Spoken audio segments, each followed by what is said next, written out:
What is going on, hockey heads? Happy Friday. It is the end of the summer, and that means it's time to tap into the Locked On Fantasy Hockey Podcast as your source for the upcoming fantasy draft preparation. We're going to get this money, trust me. And on today's episode, we're continuing our breakdown of every division across the NHL, fantasy risers, fantasy faders, and how the Metro Division breaks down. Thank you for joining us. Let's get this paper. You're Locked On Fantasy Hockey, your daily podcast on fantasy hockey. Part of the Locked On Podcast Network, your team every day.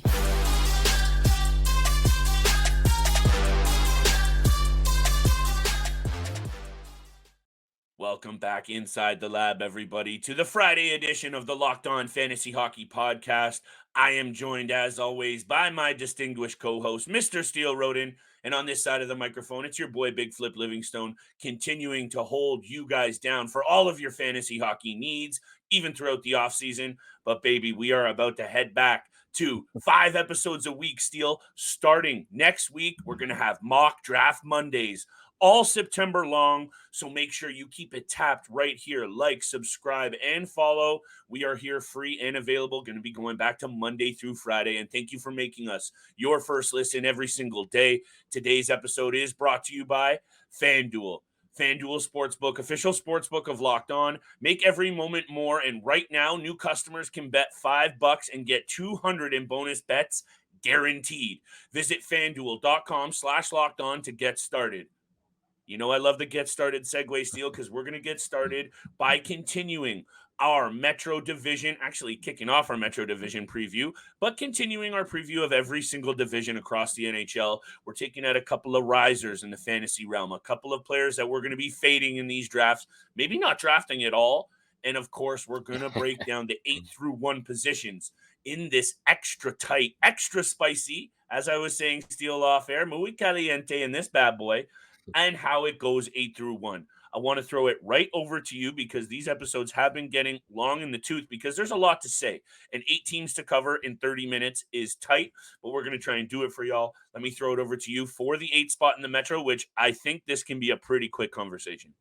Yeah, very, very quick conversation. We both have the Philadelphia Flyers at number 8 in the Metropolitan Division. So I'll just go right to my riser and right to my fader as well. On the riser for me, on the rise for me, 2 players, Morgan Frost and Owen Tippett. Both of those guys, very young right now, finally coming into their own game, especially Morgan Frost, especially 19 goals, 27 assists for 46 points last year. He is now the number 1 center after relieving Kevin Hayes of his duties, and he is now in St. Louis. But Morgan Frost becomes that number 1 center for the Philadelphia Flyers. First round, 27th overall pick back in 2017. He's 24 years old. He continues to get better and better, especially last year, really blossomed out. Again, 46 points. And then Owen Tippett on his right side. He has a very quick shot, a very nice shot at that as well. So I really like those 2 players for the Philadelphia Flyers, but I have them in 8th, finishing with 58 points. They're definitely going to be an 8 this year, Steele, because I see a big step out from the Columbus Blue Jackets. Even though we expect a fall from the Washington Capitals, I think we can both agree on that. Washington is still a better team than the Philadelphia Flyers, but there are some very intriguing fantasy pieces here that we cannot overlook. And Morgan Frost is right at the top of my list. He's going to get this opportunity, and let me hit you with this, Steele.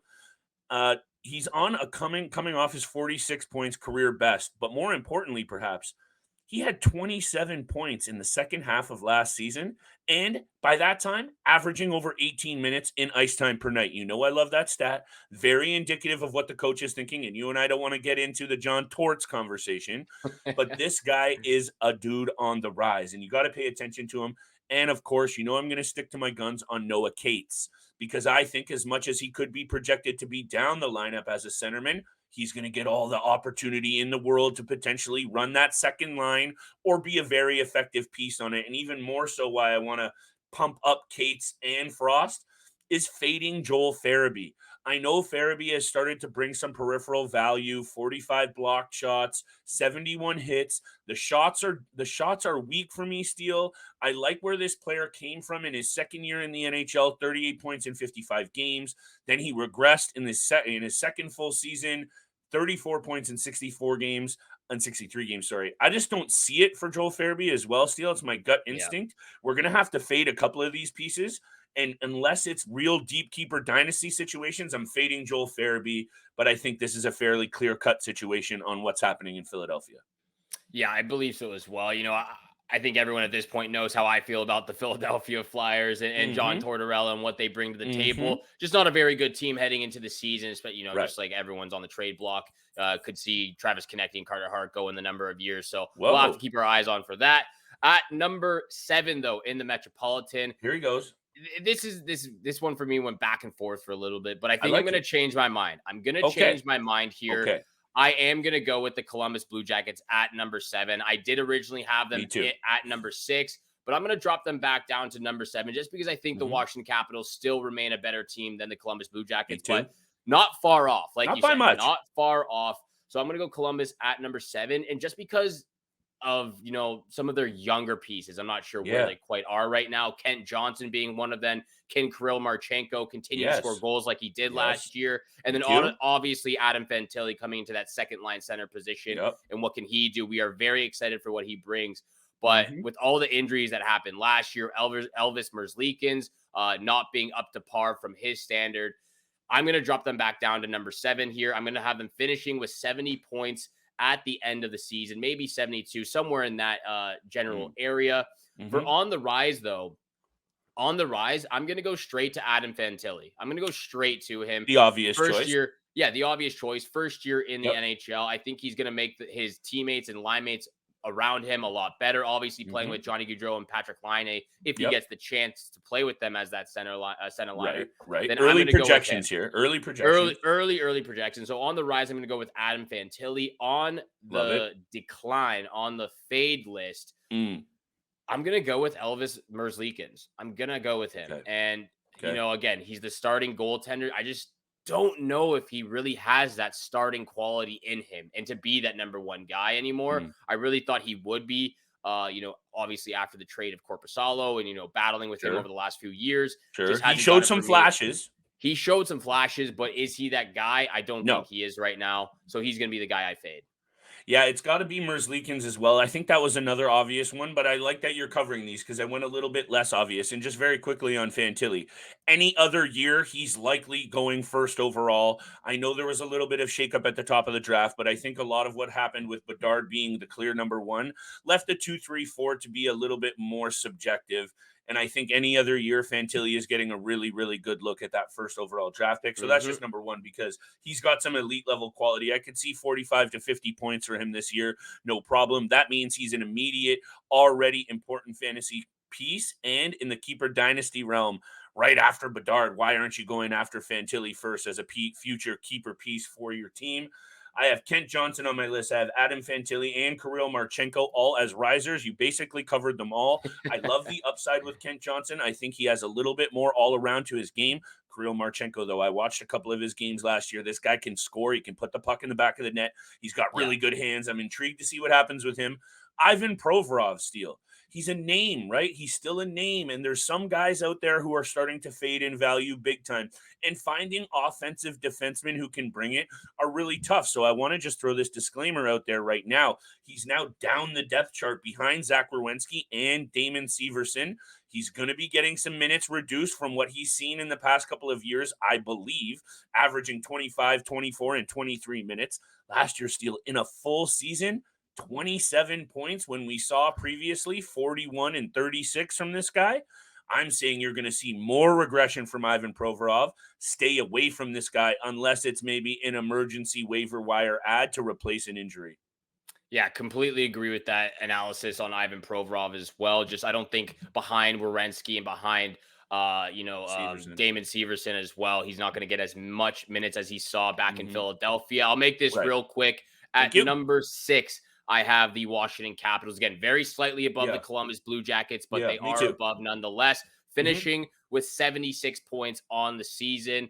And the big reason why I do like a lot of these players on this team, but a big reason why is that second line of Max Pacioretty, Nicholas Backstrom, and TJ Oshie. Again, early line combinations right now. That should be the second line, though. It should be, but that second line scares me to death. It is being held together by a very, very loose, skate lace. Like this thing Okay. couldn't be. It's hanging on by a thread right now. Got it. Because all those guys continuously get injured, serious Mhm. injuries as well. Max Mhm. Pacioretty back-to-back Achilles tears. Nicholas Backstrom hip surgery, and he had back Yeah. surgery, I believe. And then TJ Oshie just seems to pop in and out of the lineup constantly. So that Yeah. line really does scare Can't me, hate even it. though I do like all three of those players. Mhm.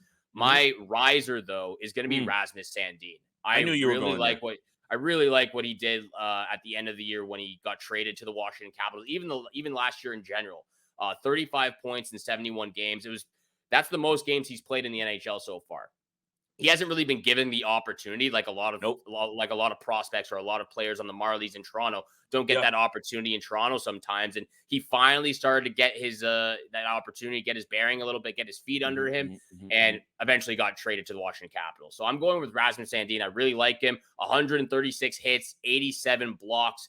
I think his shot total needs to get up there. It hasn't cracked over 100 shots, but the points are slowly creeping up, and so are those peripheral Mhm, stats in his time mhm. on ice. So I really like Rasmus Sandin.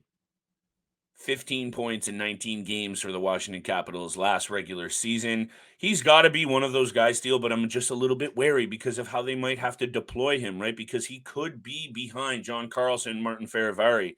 He might be playing that second power play unit. He might be playing second unit minutes. Still going to bring some value, and I like him on the risers. Just wanted to throw out that little bit of the warning because I have the Washington Capitals in sixth as well, and I'm going to keep this one tight. Dylan Strome is going to get the opportunity to play with Alex Ovechkin every single night and be the number one centerman in Washington. They are done with Evgeny Kuznetsov. The ties between the team and his representation and him are strained. They want to move on from this player. They haven't been able to do it, and I think a lot of it has to do with some of his off-ice issues and some of his attitude issues. My man likes to touch a little bit of snow, if you know what I'm saying. He likes to get into trouble, and that's not good for the chemistry between the GM and what's trying to happen with his representation. So I'm saying this. Dylan Strome is on the rise, and I know his game sometimes leaves a lot to be desired, but just by default, if he's getting run out there with Ovechkin, I'm taking a risk on Dylan Strome this year, Steele. That's what I wanted to come out here and say. He's going to be the number one guy in Washington. I think Washington regresses. I think they're in trouble overall and in terms of making the playoffs, but there is still some fantasy value to be had. And also, deep down the charts for you Keeper Dynasty Cats, Connor McMichael has been the victim of too many forwards in Washington Steel. Peter Laviolette, when he was there, didn't like Connor McMichael. This kid was a stud for Canada. He was a stud during his junior career. And if he gets a sniff, Steel, I think that left side, which is his natural position, is wide open other than Ovi. Max Pacioretty concerns me. He's my fader. He's a name and he gets too injured. He's banged up. I'm fading him to the very end of the draft. I hope you like those takes, Steele, because I think I'm ready to take us to break. Yeah, Max Pacioretty is still a guy that I'm going to keep my eyes on for a little bit. The Okay. injury does I'm concern fading him, me. baby. The injury does concern me, but he is going to be one of those options toward the Okay. middle end of the draft. Okay. Bold. But I like it. And what I like even more is wagering on the NFL on FanDuel because NFL season is here, boys and girls. And for everyone out there who doesn't bet on FanDuel, you need to be getting over there right now. Get ready for the NFL season with incredible offers from FanDuel, America's number one sports book. Right now, new customers bet $5 and get $200 back in bonus bets guaranteed. Plus, all customers who bet $5 will get $100 off NFL Sunday Ticket from YouTube and YouTube TV. There's nothing better than Sundays and NFL Sunday Ticket deal unless you're betting with FanDuel. So now's the best time to join. The app is easy and super secure to use on everything from spreads to player props and more. Visit FanDuel.com/lockedon to kick off the NFL season with an offer you don't want to miss. FanDuel, official partner of the NFL. And thank you so much for making the Locked On Fantasy Hockey Podcast your first listen every single day. We are a part of the Locked On Podcast Network, where you can find your favorite team from all four major sports leagues, including the NCAA, your team every single day.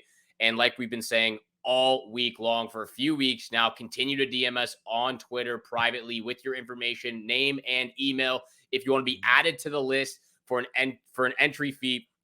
As well to enter for the draw for our two Gotta competitive drop us that 5-star review, though. got to drop us the 5-star review, subscribe to our YouTube channel, and follow us on your favorite podcast platform. Once you do so, DM us on Twitter with your information. We'll put you down on the list. And then mid-September comes around, we'll have that draw between Flip and I. And again, there's no guaranteed spots because we are over 35, maybe even up to 40 players now that are interested in the league. So again, no guaranteed spots except for Matt Westfall and the 2 winners from last year in our first year doing this, fantasy hockey league with our listeners out there. But again, make sure you're subscribed and following the podcast. We love you. We love you guys out there. All that support you show us every single day. We appreciate it. Continuing though with number 5, 4, and number 3 on this Metropolitan Division. At number 5, I have the Pittsburgh Penguins. And that might be a little bit of a shock for most people out there, but I am still a big fan of the defensive group and the defensive play of the New York Islanders. That's why I have them one spot ahead. But I have Pittsburgh at number 5. I have them finishing with 87 points on the season, so not far off from what they finished last year. Right.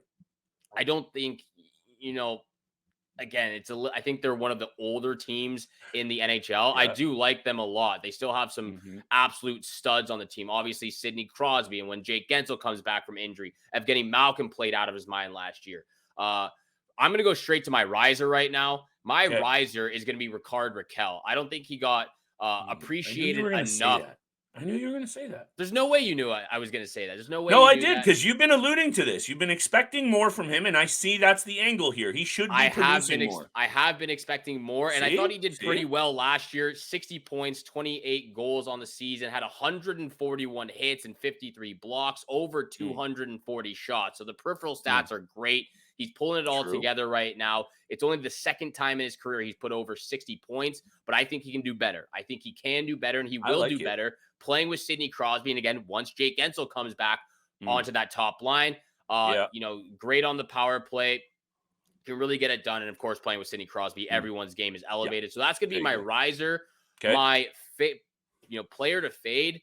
This one might be a little bit of bold take because I think a lot of people expect him to bounce back, but I'm going to go with Brian Rust. I just don't think he had it in him last year. I'm going to go back to him as a fade. Again, very draftable player, but he's going to fade down that draft board for me quite a bit.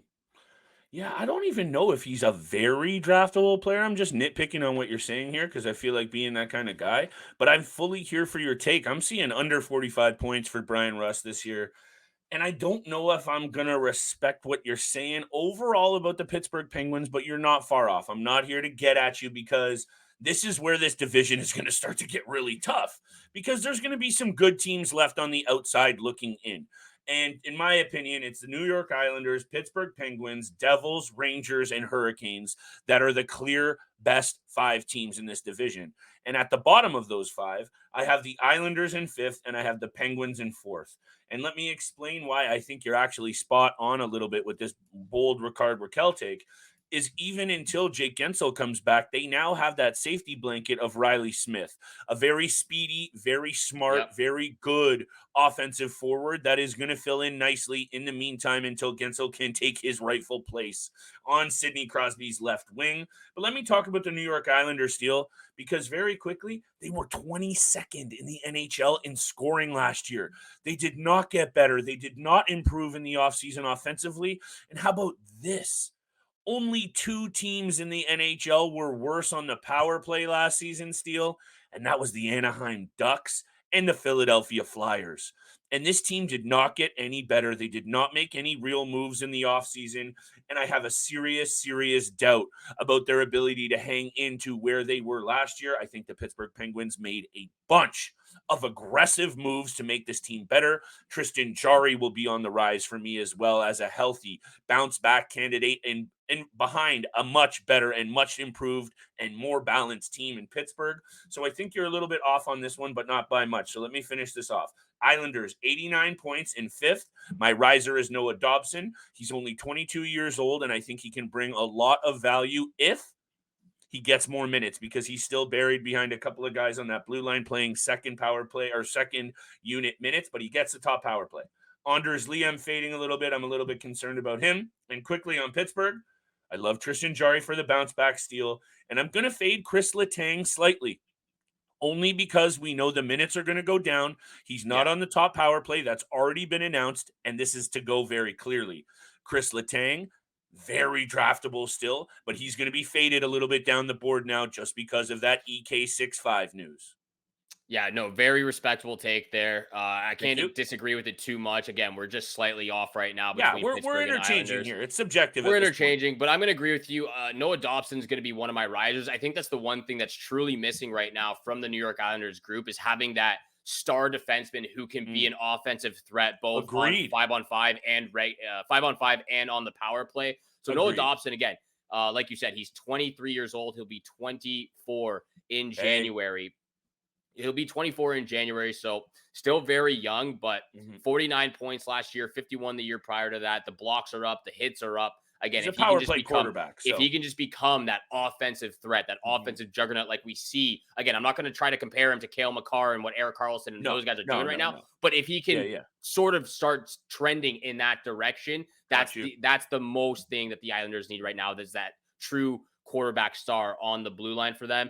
So he's going to be on the rise for me. I'm also going to put Pierre Engvall on the rise a little bit. I knew you were. See, I'm all over you today, Steele, and that's not a bad take either. He's going to get a good look up the left side. I think he is going to get a good look, and I'm going to throw this together as well because I'm going to throw both him and JG Pageau together on the rise because I think JG Pageau struggled a little bit last year playing with Zach Parise, just very slow, very old. Now he gets to play with someone who's younger, faster. Okay. Again, Engvall doesn't have the hands.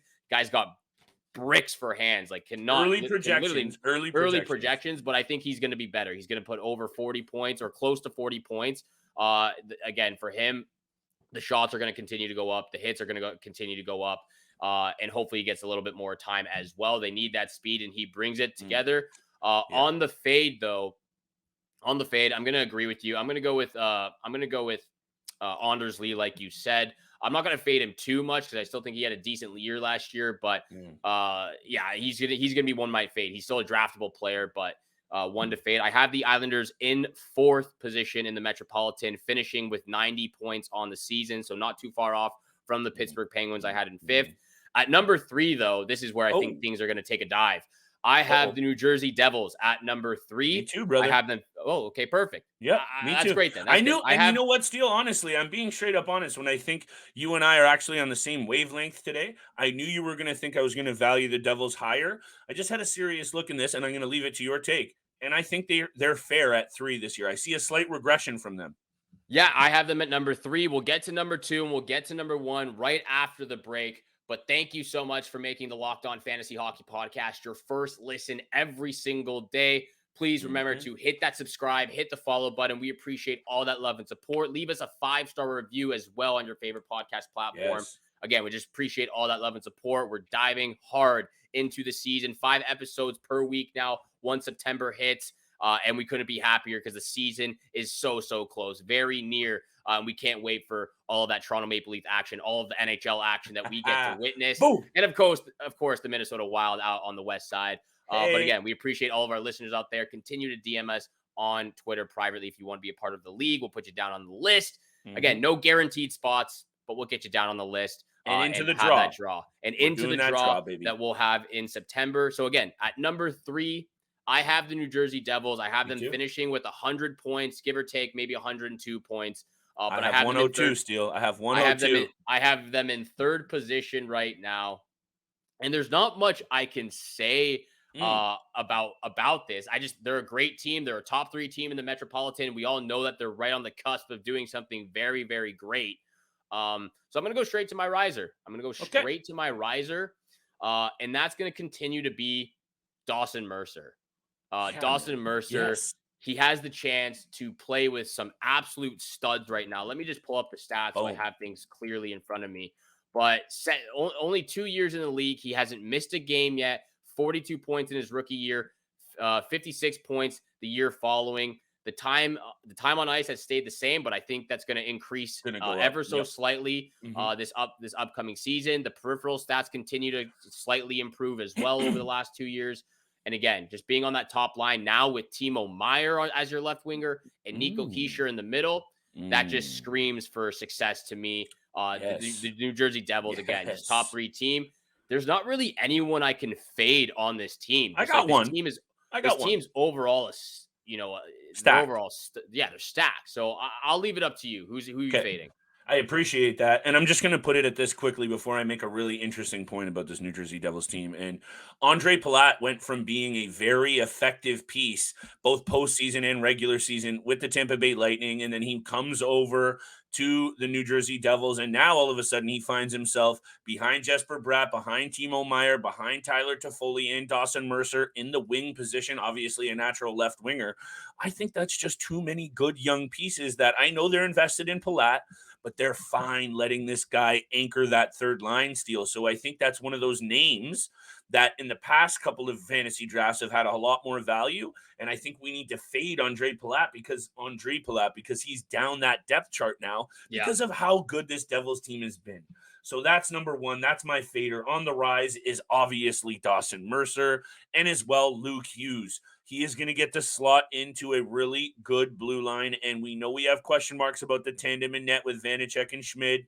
But I think that this opportunity for Luke Hughes, I see 30 to 40 points right off the bat for him. Yep. And that means he's immediately an effective defensive, offensive piece. I think he might throw his body around as well. You mentioned Dawson Mercer, so I don't need to cover that. But I'll leave it at this with the Devils steal.